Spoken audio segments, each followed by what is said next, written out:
Микрофона Елена Черкова. В гостях у нас сегодня главный редактор «Комсомольской правды» в Уфе Эльдар Ахмадеев. Эльдар, приветствую. Добрый день. Да, день уже. И день, шеф-редактор телеканала РБК Уфа Кирилл Кукош. Привет, Кирилл. Наконец-то я тебя вижу в нашей студии. Да, наконец-то я в Уфе, Месяц я этого человека пыталась к нам позвать, и он отказывал мне. Представляете, какой? Ну, по уважительной Каков причине. подлец. Ну-ну, оставим их за кадром. +7 927 304 1051 номер для ваших смс-сообщений. Можете нам присылать свои вопросы, если они у вас есть, к нашим гостям. Мы работаем в прямом эфире. У нас трансляции на Ютубе, на Фейсбуке запущены. Нас там можно еще и смотреть. Начнем по старой схеме. Почитаем сначала самые популярные новости у нас и у наших коллег. Потом обсудим события недели.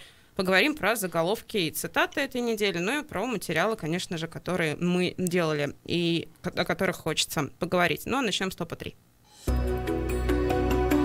Медиакорсеть у нас первая на этой неделе прислала свой топ-3. У них он выглядит следующим образом. Обвиняемый в изнасиловании дознавательницы в Уфе Галиев заявил, что не приглашал ее. Война миров. Над комнатой жительницы Уфы племянник незаконно построил второй этаж. Война миров. Звездные войны прям. Да. Как раз то, о чем мы говорили буквально за 5 минут до эфира. И третье место. ГМК Холдинг выделит Сибая 200 миллионов рублей. Это как раз новость, я так понимаю, со встречи Радио Хабирова, Андрея Казицына и жителей Сибая. У «Коммерсанта» первое место. Приговор прошел под плач и плакаты. Это новость, не новость, это репортаж судебного заседания по делу участников организации Хизбут Тахрир, которая у нас запрещена в России, признана экстремистской. На втором месте Ради Хабиров поручил увеличить сбор административных штрафов в 100 раз. Ну, не в 100, он в 1000 раз сказал. Там инициатива потрясающая была. И третье место опять Ради Хабиров, который предложил не акционировать Башавтотранс. Про Уфу. На первом месте в Башкирии главу одного из районов сняли после просьбы жителей. Глава одного из районов, так это. Обтекаемо. Немного загадки добавили. Ну, чтобы перейти по ссылочке. Конечно. Да, кликбейт, все дела. В Уфе экстренно сел самолет. Ох, ненавижу числительные в таких... В общем, самолет, в котором было 123 пассажира. Простите, я немного сегодня не дружу с числительными. И третье место. Появились подробности самоубийства полицейского в Уфе. У нас на сайте hmskUfa.ru первое место. К сожалению, новость о том, что в Уфе задержали 46-летнего мужчину, напавшего на 8-летнюю девочку. К сожалению, почему? Потому что не очень мне нравится, когда у нас на сайте читают, все-таки новости вот такого плана. Второе место. В Башкирии директор стройфирмы предстанет перед судом за взятку. Третье место. Карьер в Сибае затоплен почти на 40 метров. Что у вас на этой неделе? С кого начнем? По алфавиту? С Эльдара давай. Давай. «Комсомольская правда». У нас на этой неделе на первом месте статья «Народный мститель из Башкирии объявил войну коррумпированным чиновникам». Это наша большая статья после приговора о чешминском мстителе. Это было еще давно, 2017 год, но вот сейчас был приговор. Мы получили материал отдела и написали большую статью по этому поводу. На втором месте изнасилованная дознавательница объяснила, почему требует от экс-полицейских 100 миллионов рублей. Так, и что говорит? Она говорит, что ей эти деньги нужны, чтобы переехать в другой регион. То есть весь этот скандал ударил сильно по ее карьере, вообще по всей ее жизни. Она больше не может здесь находиться. Причем она обвиняет журналистов. Разумеется. Да, но претензий к журналистам денежных она не предъявляет. Она предъявляет именно к вероятным насильникам. Слушай, она же вроде как возвращалась на работу в тот же отдел. Сейчас она что, там работает еще? Нет, ее уволили же. Ее и ее напарницу уволили. За пьянство там, потому что она распивала алкоголь на рабочем месте, что в любом случае запрещено, что бы ни случилось после этого. Ты журналисты виноваты. Журналисты виноваты, да, но платить мне очень нравится это. Я, знаешь, просто вот опять журналисты виноваты, когда начался процесс в Янауле, тот самый процесс по поводу пыток в Нефтекамске над Венером Мардамшиным. Один из полицейских, которых обвиняют, собственно, в том, что они пытали мужчину, он сказал, что вообще-то против, чтобы журналисты присутствовали на процессе, и требовал сделать процесс закрытым, потому что журналисты пишут всякую клевету и позорят честь МВД. Вот у него такая формулировка была, я прям записала ее в блокнотике себе, потрясающая совершенно. То есть это вот не вы позорите честь МВД и мундира, а мы журналисты. Во всем виноваты журналисты. Да, во всей непонятной ситуации, да, вини журналист. Что у вас еще есть? Да, и на третьем месте это как мы говорим на своем жаргоне, это хвост, в смысле остаток с прошлой недели по трафику. На третьем месте у нас коттеджи стоимостью 4 поликлиники, как в Уфе живут бывшие президенты и министры. Это наша большая статья о так называемом поселке Газовиков, где живет Рахимов, где живет Сарбаев, Байдавлетов и очень многие бывшие чиновники.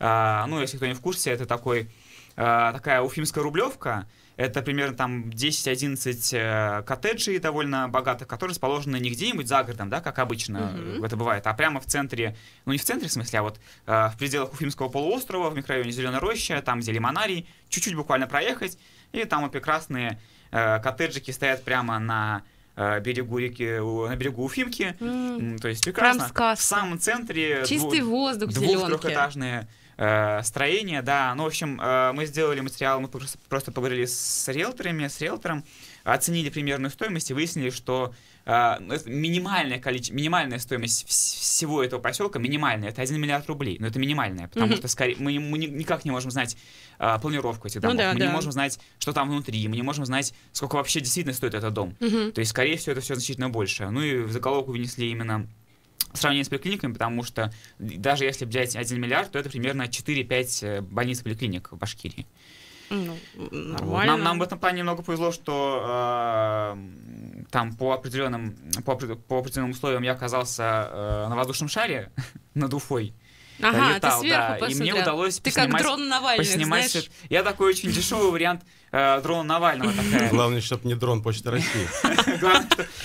С этим у него плохо кончил. Потому что гречки полетел на этом шаре, чтобы поснимать в первую очередь именно поселок Газовиков, хотя, естественно, я об этом не говорил людям, которые организуют этот полет. Ты просто решил, что это будет романтический полет для себя. Романтический полет сам собой, да. Отлично. Вот, и при этом после этого я еще, видимо, какая-то карма, мы 2 часа не могли приземлиться. Мы кружили вокруг Уфимского района, там был очень сильный ветер, а воздушный шар, он неуправляемый, его наверху он более-менее управляемый, потому что там потоки воздуха понятны. А когда он приземляется ближе к земле, там совершенно все неуправляемо. Это видно, когда на самолете мы приземляемся, да, нас трясет.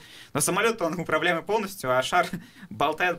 Мы в итоге 2 часа искали место для приземления. Но зато насладился, видишь, видами на, в том числе, дома наших... наших прекрасных бывших министров. Да, слушай, заслужили люди. И заслужили. Безусловно. Вот я в Фейсбуке, мы только что обсуждали опять до эфира, как в Фейсбуке у нас любят спорить. Там в комментариях, как к нашей статье в Фейсбуке, были такие комментарии, мол, типа, это все зависть к богатым людям. Разумеется. Типа, все прочее. Классовая ненависть еще. Да, я просто пояснил, может, просто в статье это было плохо понятно, что если бы там жили наши бизнесмены, у меня вообще даже бы в мыслях не было бы даже ни одной единой плохой мысли. Ну, действительно, бизнесмены, я человек по своим взглядам, как у нас говорил Ростислав Мурзагулов, он либерал, я тоже либерал, я даже монархист частично. Бизнесмен, пожалуйста, хоть там золотой унитаз ставь, нам никакого дела нет. Почему мы написали об этом? Потому что, во-первых, это все-таки чиновники бывшие, а не бизнесмены там живут. А во-вторых, и это еще не вышло в первой статье, это выйдет, скорее всего, в дальнейших статьях наших. Как вообще получилось, что под жилые дома участок Зеленой Рощи откромсали? Мы в этом пока еще не разобрались, но разбираемся. Но это надо смотреть, да, проекты планировки территорий, как там чего. Там, мне кажется, все было очень интересно, посмотрим еще. Могут? Просто могут.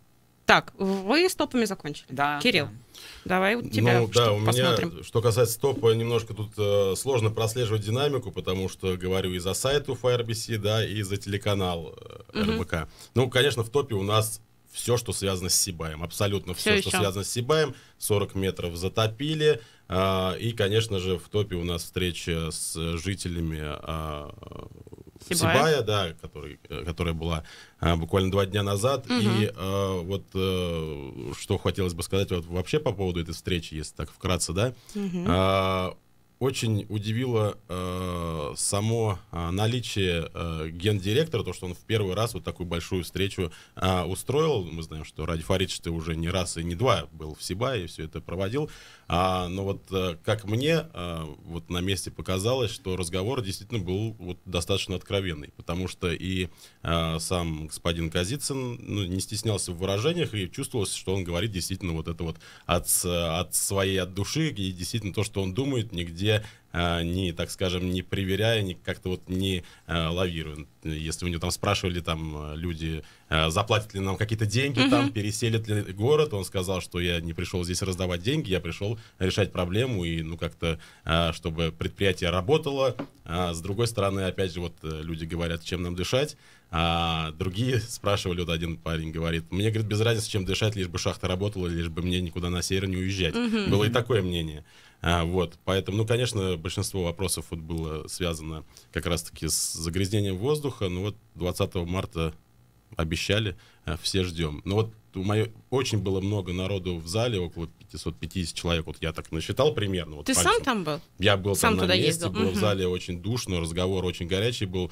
Радь Фаридович немножко вот к концу разговора уже немножко, вот, ну, в зале действительно было очень душно, очень много народу, и так немножко все уже на эмоции начали выходить немножко в самом конце, все кричали, давайте говорите громче, господин Казицын немножко от микрофона уходил, но разговор получился, я считаю, конструктивным, и очень хочется посмотреть и пожелать удачи всем, чтобы 20 марта эта проблема наконец-таки разрешилась. Что касается, вот если интересно, да, мы проехались по всему Сибаю, но мы там бываем чуть ли не каждую неделю. Так. И был сам лично вот в Сибае. В Сибае я вот из Уфы приехав, я живу в Черниковке, вот если говорить о соседстве. Наши слушатели уже знают, где ты живешь. Да, на ВАЗе, да, конкретно. Вот, соседство с нефтяными заводами, может быть, я привык к подобным запахам, да, но я в Сибае не почувствовал. С людьми говорили, кто-то говорит, ничего не поменялось. Но вот большинство все-таки говорят, что в центре сейчас города зависит от ветра, и запаха практически нет. Но мы не чувствовали.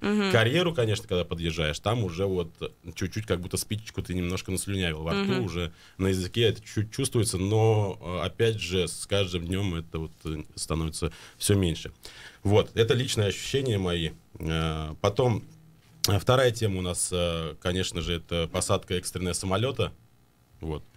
Да, это у тебя гудит. Да, гудит, да. Не надо так делать. Ай-яй-яй. Гудит.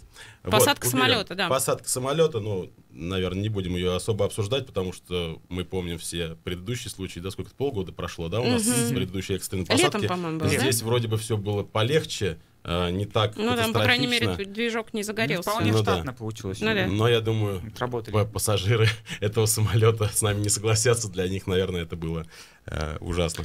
Вот, ну, слава Богу, ты знаешь, просто я как раз прилетела в Уфу 26 числа утром, тоже я летела ютейром, и вот буквально там на следующий день, да, это получилось. Я в таком шоке была, естественно, то есть я только с самолета фактически, и вот это случилось, я просто себя поставила на место пассажиров, мне, конечно, было жутко довольно.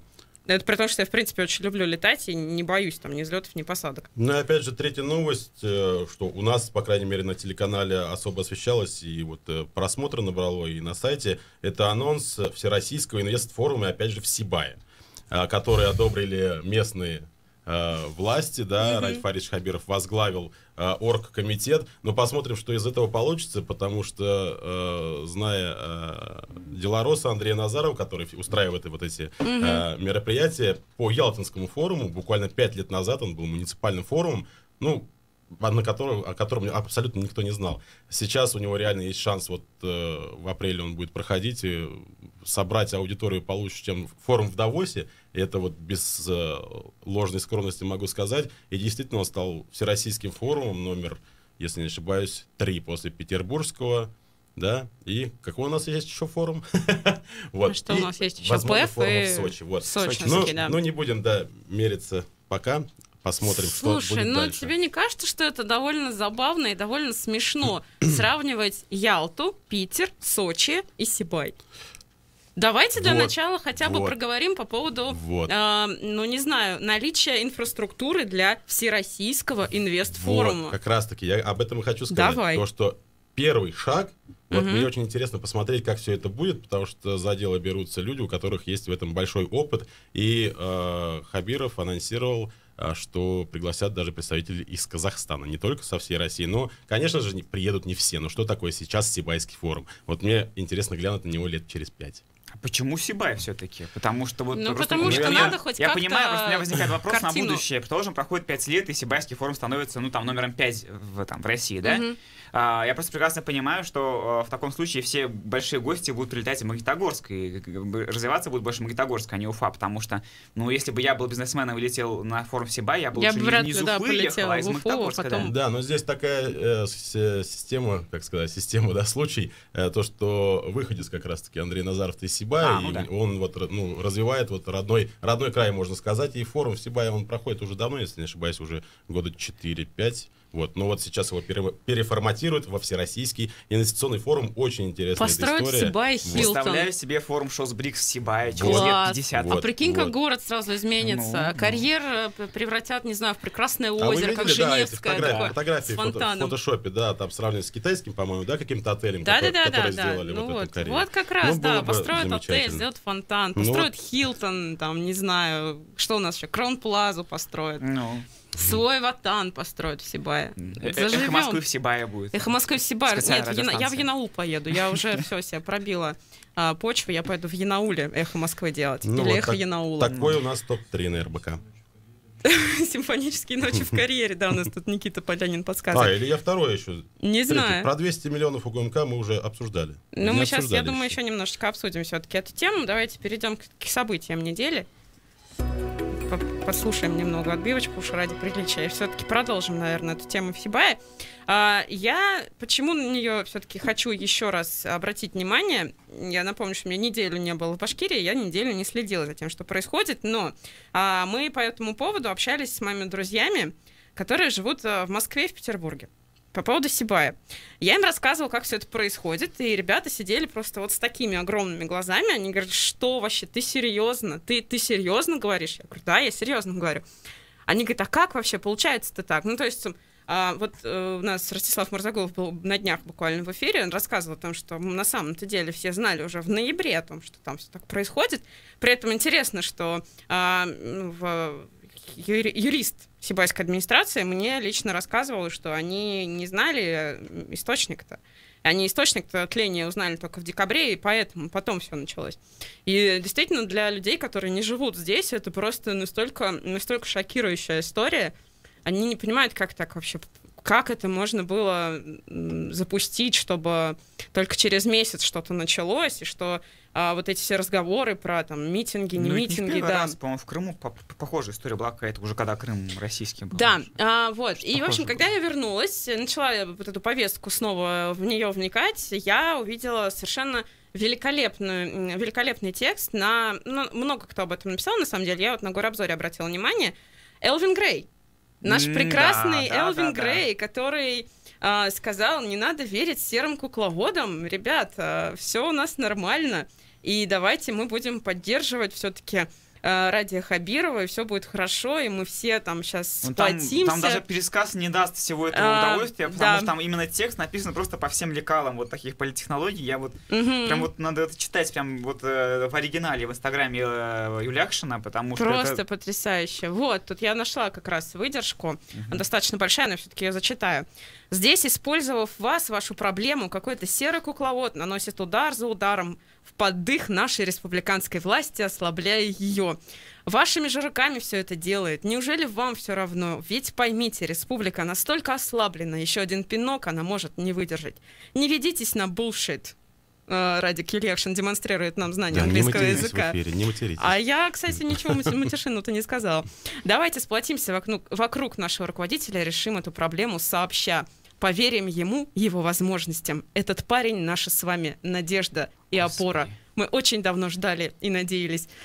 Вот прям, мне кажется, в этот момент вот сердечки должны такие всплывать. Лен, да. Вот начало вот поста вот ты не прочитала, а там такая мне фраза больше всего понравилась. Это все понятно, да, вот самое начало вот этого поста Проблема в Инстаграм. карьера и выхлопа диоксида серы возникли не 2 месяца назад, этой проблеме 16 лет как вот минимум. Следующее предложение. Бездумное использование наших с вами богатств, результат, которым вы отправляете сегодня. Если уж кому и предъявлять, то тем, кто стоял у руля в то время и должным образом ты, видимо, не защитил. Ниже читаешь. Вот самое начало. Да подожди. Поста. Самое начало. А вот тут с этого начинается там место. Было это, написано, видимо... что в моих силах я делаю.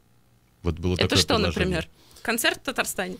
Ну, вот, да, мне вот это непонятно, мне кажется, наверное, лучше бы нужно было расписать, ну, что делается, да, конкретно. Если пишет посты в Инстаграме, что тебе непонятно. Ну да, но здесь... Сейчас песню запишет про себя. Да, можно как угодно относиться к такого рода постам, но мне кажется действительно, что есть... И вот когда было вот это собрание, да, даже в Сибае, не было такого, что люди относились, как тебе сказать... Меня порадовало то, что не было вот таких политических пропагандистов среди вот тех людей, которые там собрались. Хотя, я видел, там приходили абсолютно все. Были попытки вот каких-то выкриков и так далее, на что вот Ради Хабиров как раз-таки говорил, мы ответим на все вопросы, все желающие зададут вопросы. И мне понравилось, что не было вот такого, базара, как обычно бывает в таких ситуациях. Он пытался разгораться там, на задних рядах, там кто-то начинал там говорить, да что вы там несете, да как это так. Но с другой стороны, вот, например, вот ты, да, вот сейчас вот встала у руля, вот, и что? Не вот дай ты бог. будешь там воздухом дуть, вот что ты будешь, МЧС вызывать и поливать, ведь это действительно проблема такая, которую, в принципе, сейчас там действительно находятся все специалисты, которые, делают, что умеют, можно сказать. Это, причем, насколько мне известно, это уникальный случай вот такого горения у нас здесь в России, как говорят, по крайней мере, специалисты, да, с кем общался. И действительно люди не знают, что делать. Такая, может быть, не совсем правильная аналогия, вот как подводная лодка «Курск» у нас тонула, помните, наверное? И никогда операций таких не проводили и просто не знают, что делать. Я думаю, здесь вот власти, когда узнали об этой проблеме... Хорошая аналогия с подводкой «Курск», потому что долгое время тоже ничего не предпринималось. И знаешь, когда уже стало понятно, что подводники там практически все умерли, начали что-то делать. Мы сейчас будем прерываться на новости. Здесь, я надеюсь, будет все хорошо. За эфиром продолжим. Я напомню, что у нас в гостях главный редактор «Комсомолки» в Уфе Эльдар Ахмадеев и шеф-редактор телеканала РБК Уфа Кирилл Кукош.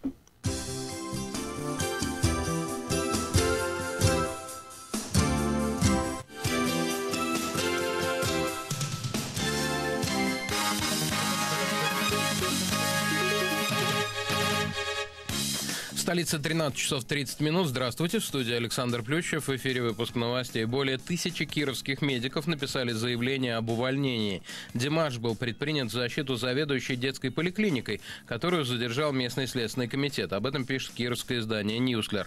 2 дня назад Следственный комитет, расследующий гибель девочки, которую на неделю без воды и еды оставила мать, задержал Тамару Пермякову, заведующую медицинским учреждением, где должны были наблюдать ребенка. Чуть позже пришли сообщения о том, что заведующая освобождена по ходатайству Национальной медицинской палаты. В Нижнем Новгороде возле одной из школ неизвестные открыли стрельбу по прохожим, сообщает местное издание «Время Н». Стрельба велась из пневматического пистолета. Люди, попавшие под обстрел, попытались забежать в здание школы. В результате пострадал один человек, получивший ранение в плечо. По данным телеканала 360 Подмосковья, стрельба никак не была связана со школой, а стала результатом конфликта 2 людей, оказавшихся рядом с учебным заведением. Лефортовский суд отказал в принятии прошения об условно-досрочном освобождении бывшего замначальника Главного следственного управления СК Москвы Дениса Никандрова. Он был осужден к 5,5 годам заключения за взятку в $1 миллион по делу Шакро Молодого, которого СМИ называют криминальным авторитетом. Низкий процент оправдательных приговоров в России является признаком эффективности работы Следственного комитета. Так считает глава ведомства Александр Бастрыкин. На коллегии по итогам работы в минувшем году Бастрыкин сказал, что сейчас оправдательным приговором заканчивается 0,5% следственных дел. Он отметил, что в Европе число оправданий стабильно составляет 20%. И они гордятся этим результатом, сказал Бастрыкин. Воздушное пространство Пакистана останется закрытым до 4 марта. Эта мера была введена после того, как появились сообщения о 2 индийских военных самолетах, которые якобы были сбиты в воздушном пространстве Пакистана. Международные аэропорты в ряде городов возобновят авиасообщения в ограниченном воздушном пространстве. Кризис в отношениях Индии и Пакистана резко обострился после 14 февраля, когда произошел теракт в индийском штате Джамму и Кашмир. 3/4 россиян предпочитают расплачиваться картой, а не наличными. Таковы результаты опроса, проведенного в ЦИОМ. Выбор обусловлен удобством расчетов, а также получением бонусов от банков.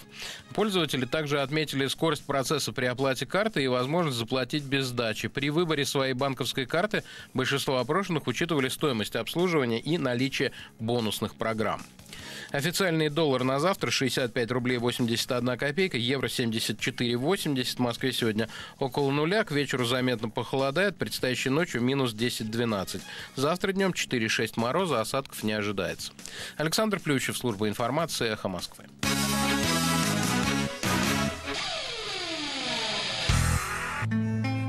По понедельникам в студии «Эхо Москвы» в Уфе подводить итоги прошедшей недели будет Азамат Саитов и его гости. Каждый понедельник вместо программы «Персонально ваш» слушайте программу «Послесловие» с Азаматом Саитовым после 15 часов.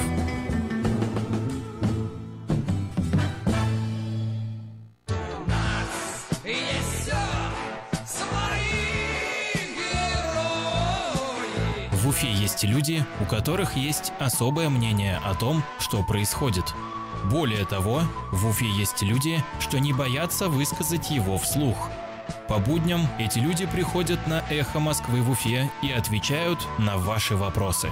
Слушайте программу «Персонально ваш» со вторника по четверг после 15 часов.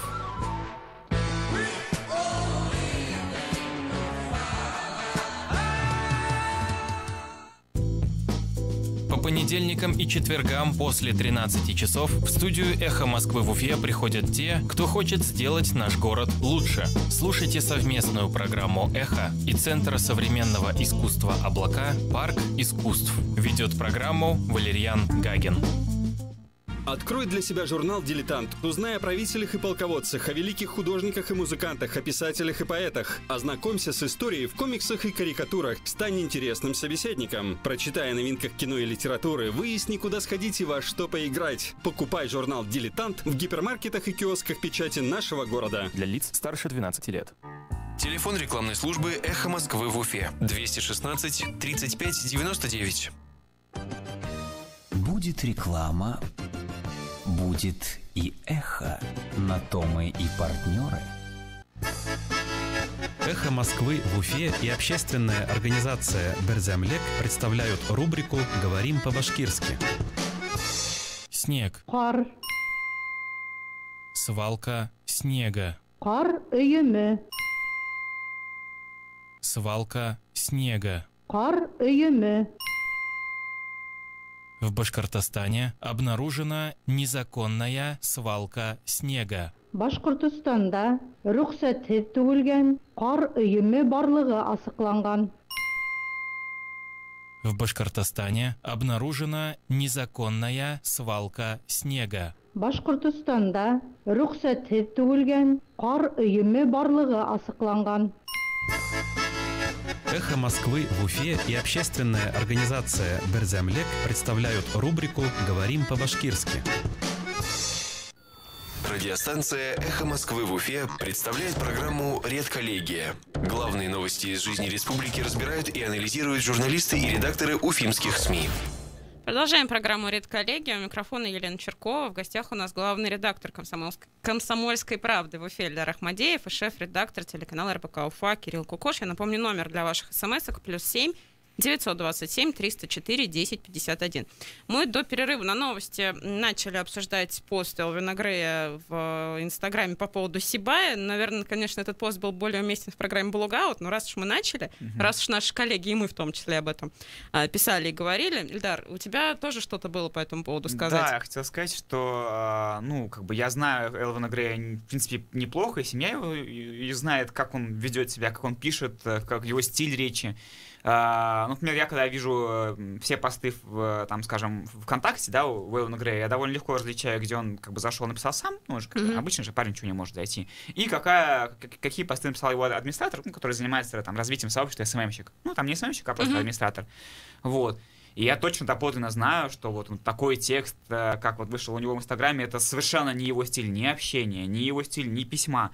То есть, я не знаю, я готов поспорить на 100 рублей, что этот пост написал не он, что возможно, он написал начало, по которому мы обсуждали, да, в этот трудный день я с вами. Сейчас я прям открою, надо процитировать. Открытое обращение к сибайцам, 4 восклицательных знака. Дорогие друзья, в этот тяжелый для вас день я с вами, что в моих силах я делаю.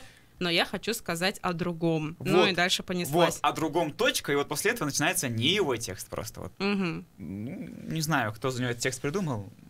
Надеюсь, что эти люди 100 раз подумают, когда пойдут к организму. Вот зачем? Чтобы что? Ну, чтобы вот показать, какие бузатеры плохие. Ужас. Бузатеры? Ну.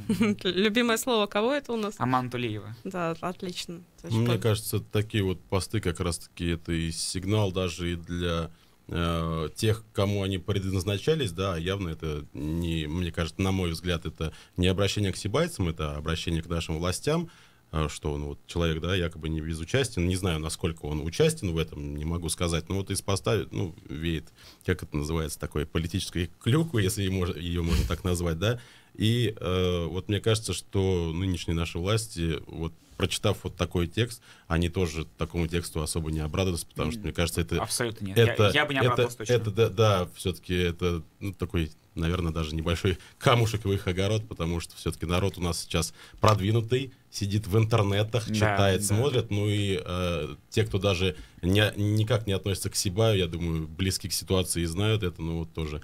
А что уж говорить о самих сибайцах, которые там, ну, с этой проблемой столкнулись, и их дети с этой проблемой столкнулись, да, и читать вот такое в интернете, а тем более, если я, честно говоря, творчество Радика не знаю совсем, только вот посты в Инстаграме. Кошмар, какие вот. Сенсационные признания Кирилла Кукоши. Ну вот, да, но вот когда... Просто в РБК работает, потом перейдет в комсомольскую правду. И что, подожди, я вот на Эхе работаю, я знаю, что поет Радик Юлиакшин.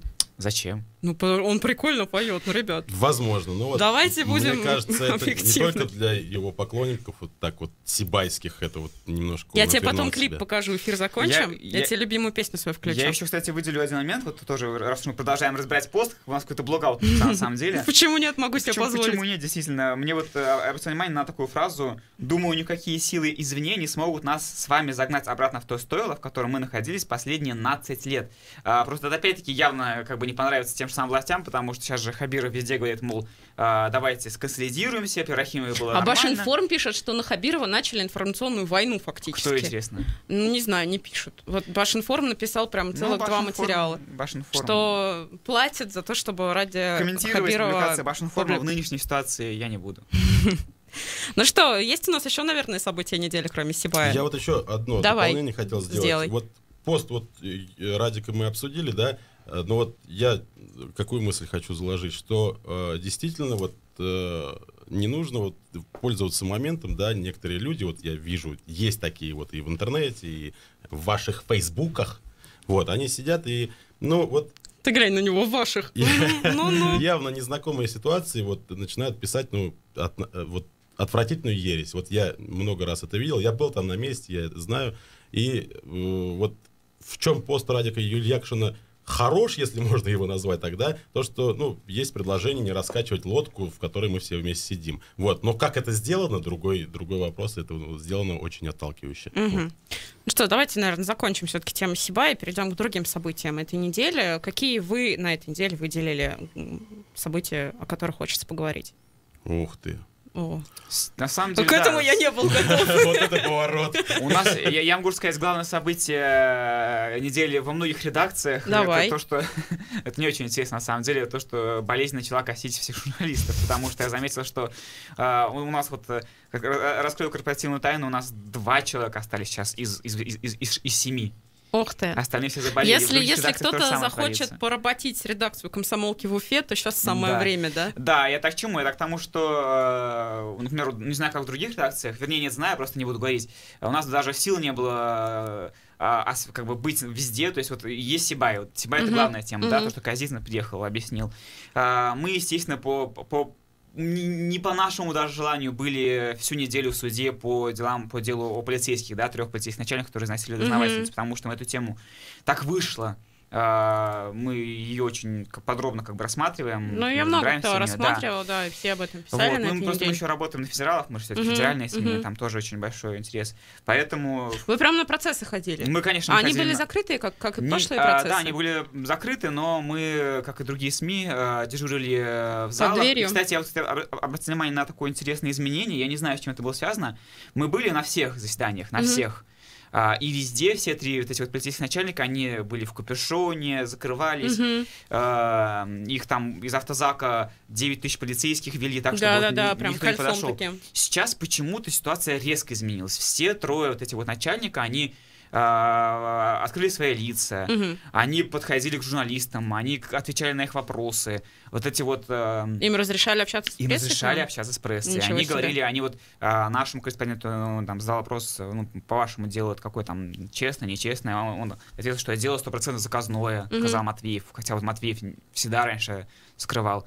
Очень, очень театрально все это было. Там Яремчук плакал, говорил, Серьезно? что верните меня к моим детям. Салават Галиев говорил, позаботьтесь о моей жене. И все это как-то походило на какую-то немного такую срежиссированную адвокатами, возможно. То есть я их в этом не обвиняю, это вполне логичная система, линия защиты. То есть если бы я был адвокатом, я бы наверняка то же самое придумал. Вот. Просто мне интересно, почему именно сейчас вот пошла такая открытость. Очень интересно. Я не знаю, почему. У меня ответа на это просто нет, но сейчас эти суды довольно-таки открыты, потому что сами суды, естественно, закрытые по таким делам.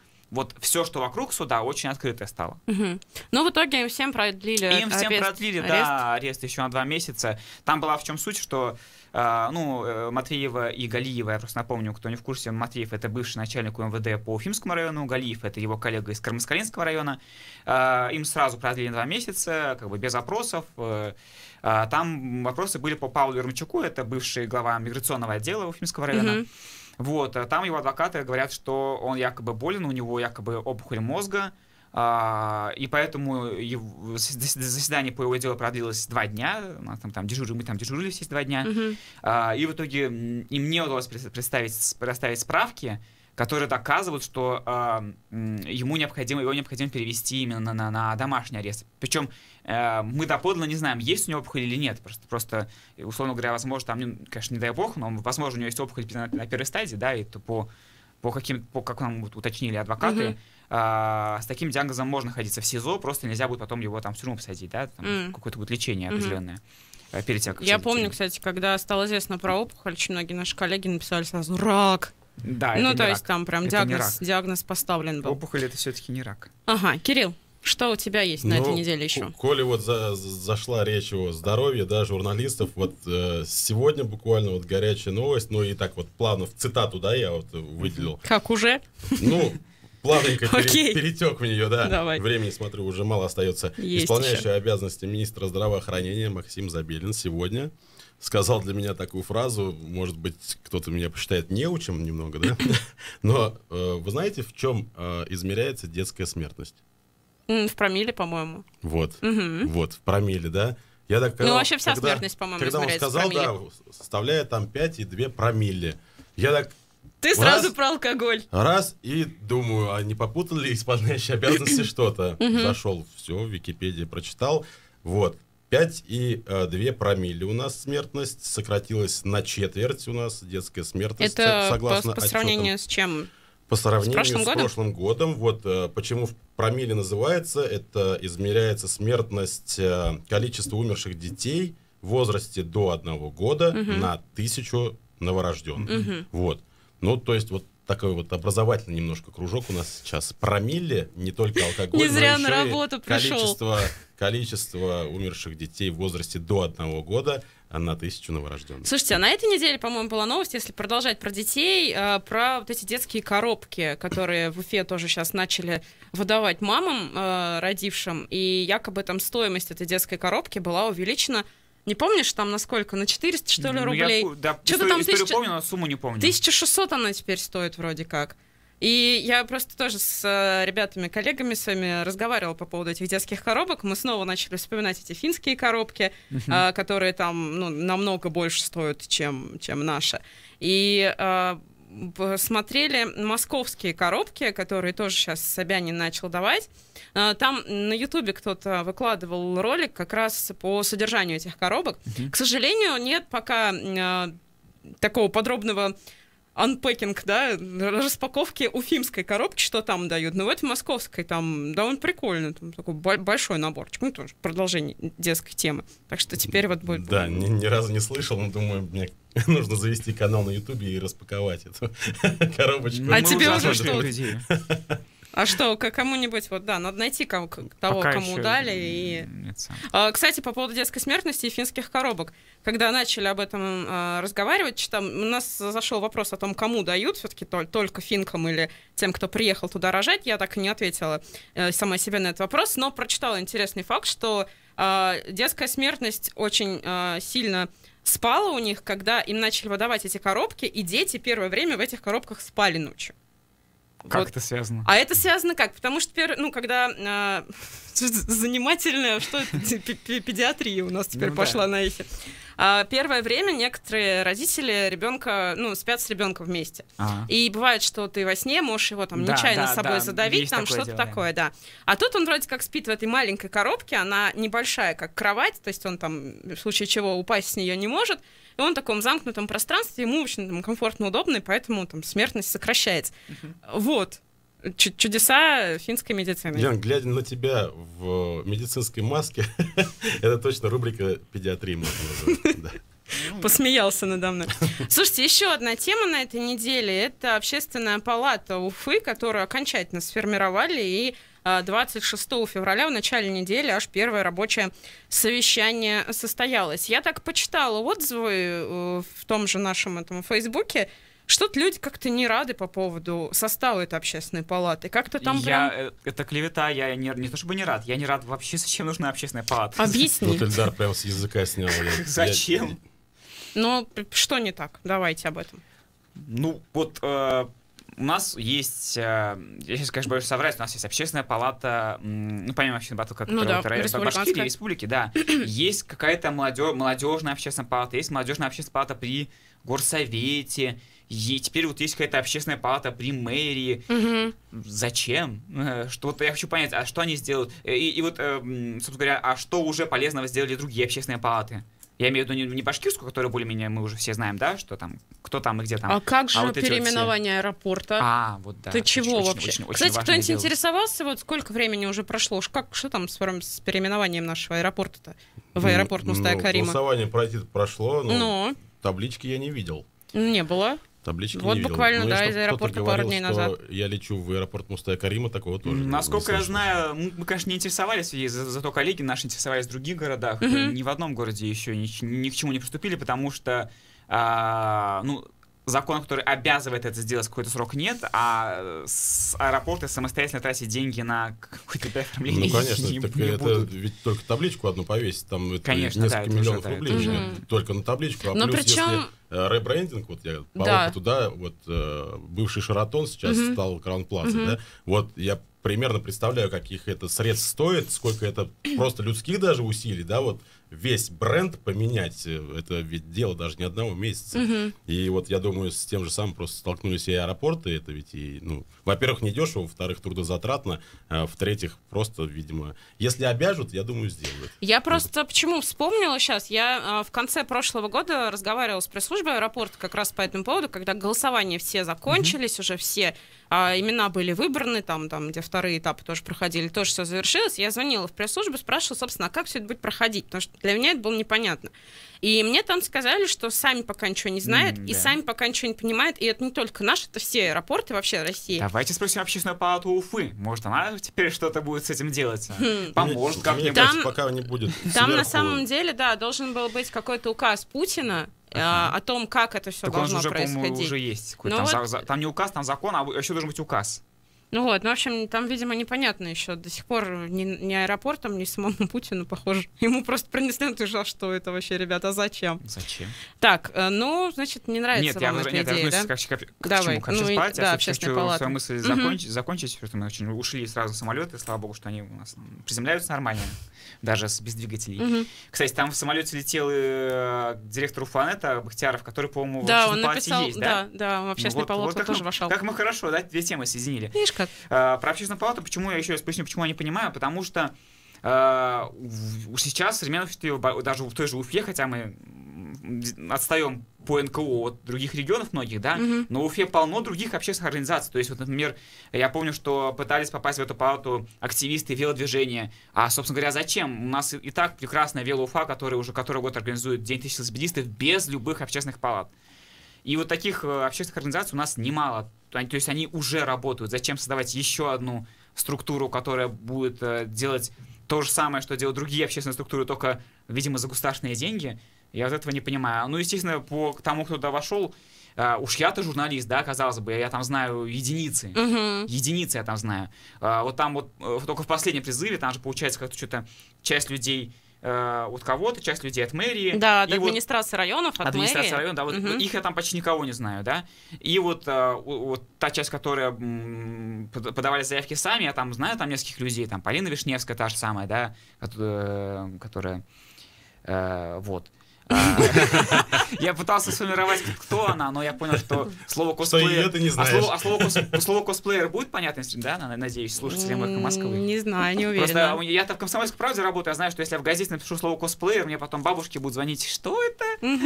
Но это... Куда нам пойти? Прекрасная девушка, которая занимается, она, в общем, мастерит сейчас костюмы, которые копируют там компьютерные игры, либо какие-то там фильмы, мультфильмы. Вот, но это не ее основная деятельность, она также юрист, она там много чем занимается. Вот, ну вот я не знаю там почти никого, кроме вот 2-3 человек. Ну да, там Кумпан, Миша Полина Кумпан, Вишневская. Да. Ну Миша Кумпан, он, конечно, бизнесмен хороший, а как бы что вот он предложит городу, интересно. И почему он не может это делать без общественной палаты? Он, опять-таки, возвращаясь к тому же Бахтиярову, конечно, сейчас будет рекламу Уфанет, но тем не менее, да, но он же как бы и без общественной палаты делает все эти вот мероприятия, которые Уфанет делает, там вот эти вот все балы выпускников и так далее. Зачем? Я понимаю, что там, конечно, мне кажется, это инструмент, через который можно получить те же самые, то же самое финансирование. Нет, но если... Ты же не пойдешь, как сам Ильдар Ахмадиев, придешь и скажешь, а дайте мне денег на такое вот это мероприятие. И плохо, кстати, потому получается, что для того, чтобы пойти куда-то и сказать, дайте мне денег, мне нужно, чтобы я был членом общественной палаты. Вот потому что это определенное доверие к тебе. Я понимаю, но лучше бы, если бы я вот как Ильдар Ахмадиев мог просто прийти и сказать, у меня вот такой общественный проект, я там хочу сделать доброе дело для Уфы. Я никто, я даже не главный редактор «Комсомольской правды», я просто Ильдар Ахмадиев, уфимец. Дайте мне денег, вот у меня проект, вот расписано, смета, доходы, расходы.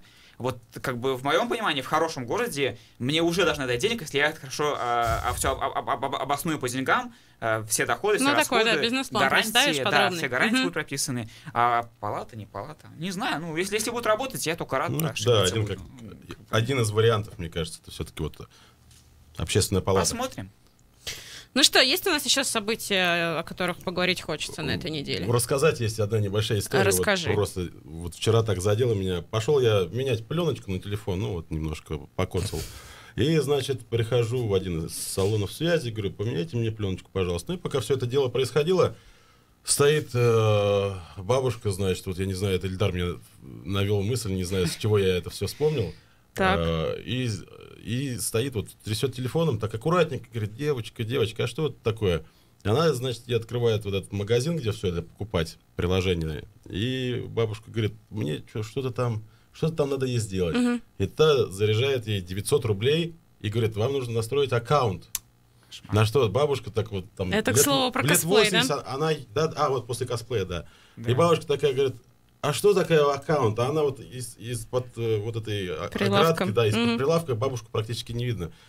Мне так стало ее очень жалко, но я понял, что я сам не смогу настроить ей аккаунт. Вот такая история. Ну, заплатил бы. Сколько рублей? Вот, 900, по-моему, с нее просили. Вот 600 или 900, вот я не совсем расслышал, но очень дорого. Я сразу хочу пересказать историю. Вадим Беляков в том же самом Фейсбуке писал о случае, когда его отец вызвал людей, которые ремонтируют компьютеры, они там ему переустановили Windows, что-то сделали за 18 тысяч рублей на ноутбуке. Ноутбуке, стоимость которого там 1009, наверное. Ну вот большая просьба к салонам вот сотовой связи, все, кто этим занимается, пожалуйста, бабушкам настраивайте аккаунт. Не за такие деньги, может быть, даже за бесплатно, ведь, это дело там 50 По-моему, это потенциальная тема для АКП, мне кажется. Мы ее делаем по раскрыть тему, тем более, что вот эти вот люди, которые за 18 тысяч делали ремонт Вадиму Белякову, отцу его, да, они живут в 2 этажах от нас, в бизнес-центре в центре «Маяк». Ой-ой. Вот, мы к ним заходили вместе с ГТРК, и там очень забавно, что эта женщина, которая делает ремонт за 18 тысяч, говорит, сейчас я вас свяжу с директором, там телевидение снимало, показывает телефон, там написано что-то, типа, Марсель работа, или там какой-то Максим работа. И говорит девушка, я Юлия, я какой-то директор, давайте завтра. Я к вам приду и все объясню. Ну, мы такие, окей, выходим, все, дверь закрывается, захлопывается, закрывается, и все, на ключ. Их нет. На ключ. Их. Завтра вы не увидели этих арендаторов. Есть у нас еще 30 секунд, Лен? Да, у нас есть еще 3 минуты. Да, даже 3 минуты. Просто вот кто-то еще бабушку вспомнил. Первый день весны-то у нас. Сегодня же всемирный, если не ошибаюсь, день кошечек. День кошек. Вот. Прекрасно. Вот. Хорошо. Вот. Ты хочешь поздравить наших слушателей с этим праздником? У меня лапки и так далее. Это, наверное, уже слишком да. Косплей. Насчет цитат, вот. Подожди, давай мы все-таки перейдем к цитатам. Подготовить цитаты, да. я подготовил. Умница. Вот. Давай мы сейчас вот отбивку включим специальную для цитат и перейдем к ним. Не, ну надо как-то разделять и властвовать. Давай. Можно же. Да. Отбивка. Да. Вот ты в наушниках послушал, мне не дала. В общем, Стерлиград издание. Ой, мой любимый сайт, так. Заголовок. Куклачев рассказал, как правильно гладить кошек. О, Господи. Вот. И как? Нужно... От головы к хвосту. Главное, этого в статье нет. Как гладить? Написано, что не менее 2-5 минут их нужно гладить в день. Вот. Тогда будет у вас по-моему, все ты хорошо. попался на кликбейт. А надо засекать, да, еще секундомер ставить. Сегодня домой приду, засеку и начну наглаживать свою кошару. Да. Привет, да. Азамат Галину, кстати, ну да? Вот, мне очень понравился заголовок среди различных заголовков. Вот он меня Окей, зацепил. мы Я заголовком кликнул, посмотрел. перешли. У меня заголовок с «Правды ПФО». Мухаметьянов решил закрыть автобусы Уфы турникетами и скрылся в дыре восточного выезда. Андрей Иванов, ты гений просто. Это потрясающий зак, прям лучший за последнее время. Хотите очень секретную информацию? Андрея Иванова даже не было на этой пресс-конференции. И представителем Андрея Иванова был я, потому что я записал звук и передал ему по его просьбе. Ну, видишь, это наш профессионализм. Сотрудничество журналистов, наша семья. Агрессивно, правда, ПФО где-то последние 2 недели, вот после статьи про Ради Фаридовича, вот я ее не читал полностью, видел только в Фейсбуке, да. Ну, прям 20 секунд, так что, Эльдар, давай свой заголовок. Самый добрый заголовок недели. Роскачество признала башкирские пельмени лучшими. Вот. Ура! Ура! Это мой третий заголовок. Цитаты успеем, не успеем? Наверное, успеем. Давайте прям быстренько. У меня цитата — это Сидяки на работе Ульфата Мустафина, который не вышел комом. Просто гениально, по-моему. Прекрасно, Эльдар.